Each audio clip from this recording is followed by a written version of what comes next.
السلام علیکم ورحمۃ اللہ وبرکاتہ۔ محترم ناظرین، میں آپ کا اپنے یوٹیوب چینل ضیاء ہاشمی میں استقبال کرتا ہوں، ویلکم پیش کرتا ہوں۔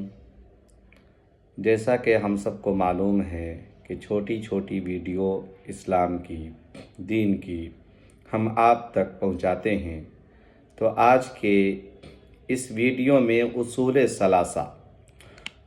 ثلاثہ کیا ہے، اصول ثلاثہ کی کتنی قسمیں ہیں، انشاءاللہ میں آپ کو بتلاؤں گا۔ 3 اصول ایسے ہیں جن کو اصول ثلاثہ کہا جاتا ہے۔ نمبر 1، اللہ رب العالمین کو پہچاننا۔ اللہ رب العالمین کون ہیں، اللہ تعالیٰ کی صفات کیا ہیں، اس کو جاننا۔ اسی طرح رسول اللہ صلی اللہ علیہ وسلم کو پہچاننا، اور عمومی طور پر دین کو سیکھنا، اس کو اصول ثلاثہ کہا جاتا ہے۔